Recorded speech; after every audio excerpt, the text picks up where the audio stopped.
Can I just say one thing firstly? I love the name Eat, Sleep, Boxing, Repeat. Welcome back to ESBR Boxing in partnership with sharpbetting.co.uk. Delighted as always to be joined by Niall O'Connell. This is the final prediction video. The fight between Caoimhin Agyarko and Ryan Kelly taking place in Sheffield this weekend on the Dalton Smith undercard. Niall, good to be joined by you as always. Feels like there's been quite a few late notice opponents in the boxing world in 2025 so far. Obviously, Ryan Kelly was supposed to fight Ishmael Davis, but around 2 weeks' notice, Caoimhin Agyarko, after fighting at the end of March, by the way, is returning to yeah to a matchroom card. We'll go right into it as always now. No odds available as of yet, which kind of happens when there are late notice replacement fights. So we're not going to touch on those, but we are still going to touch on final predictions. Please give us yours. Yeah, just a quick one. It is definitely a good fight. As you said, late notice. Not only notice replacement, but a top quality kind of late notice replacement in a Agyarko. And I am going for the Irish bias aside. I'm going for an Agyarko win. Here. Kelly, a good fighter, very good fighter. His only losses have been to kind of really good domestic level guys and the likes of Hamza Shiraz as well. And I think Agyarko is on that level, or I know his career hasn't proved it so far, but I think he will be on that kind of. He is that level of opponent that has dealt with Ryan Kelly in the past. So I'm going for an Agyarko decision. I think it'd be quite impressive if he was to stop Ryan Kelly, especially, Shiraz being the only one to stop him. So that would be a statement win, especially on late notice. But I think he's too technically solid, too kind of well rounded for Kelly. And he is fresh, you said he fought a couple of weeks ago. So he is kind of match sharp. So yeah, I'm going for an Agyarko points win here, but I think it's a very good fight. I'm looking forward to this one. Yeah, no, look, should be good. Late notice opponents are fun. I'm I'm agreeing with you, Niall. However, I actually think this could be quite close. Ryan Kelly in his last performance had a split decision loss to Kieran Conway. Beforehand, had a draw against Jerome Warburton, who's about to fight for British and Commonwealth titles against Kieran Conway. Um, like I'm not saying he's kind of on a roll because he's not won those fights, but he's not disgraced himself in either fight. Whereas Agyarko will move on to his career in a bit, but I just think for Agyarko to come in on short notice against someone who's a decent fighter in Ryan Kelly, I'm expecting him to win this fight on points, but I actually think it could be close. I'm going for kind of a 97, 93, 96, 94 sort of scorecard, but we'll see. We'll see. It's a good fight. I wanted to get your opinion now on Agyarko's his career so far. 16 and 0, made his debut in 2018, so it's been around for 7 years now. Your thoughts on his career so far? Because it's maybe not been, it's not taken off in the way we would have hoped. Yeah, kind of.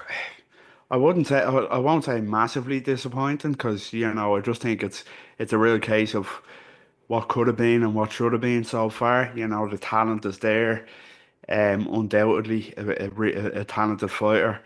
But yeah, it's just been a case of injury problems, promotional kind of disputes, the change in promoters, not being able to secure the kind of the big fight. I know he had the fight with Troy Williamson, obviously, which was a good fight, close enough fight, a good win for Agyarko.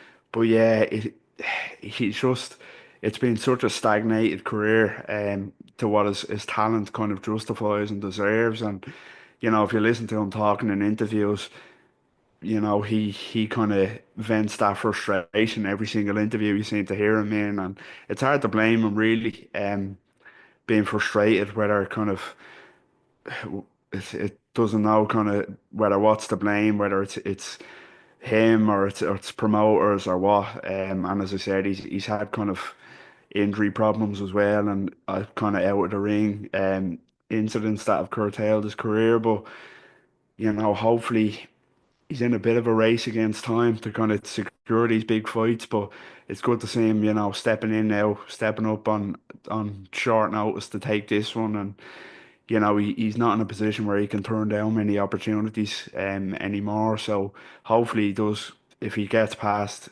Kelly, kind of continue to secure big fights that he believes he justifies his talent kind of warrants. Yeah, and look, there have been rumors, which maybe, we don't know are true, but there have been rumors that he's got just, yeah, like a reputation for turning down fights. And you got to question why, and does he regret turning down those fights? But yeah, we don't know kind of what's for sure or not. But this is a good opportunity for him, and I know obviously Agyarko is Irish, but there are many British fighters out there in this division. There's obviously Ishmael Davis, who was supposed to be in Agyarko's place. Lee Cutler and Sam Eglinton fight each other the day after Agyarko's fight on Easter Sunday. So that's got to be hopefully a fight that would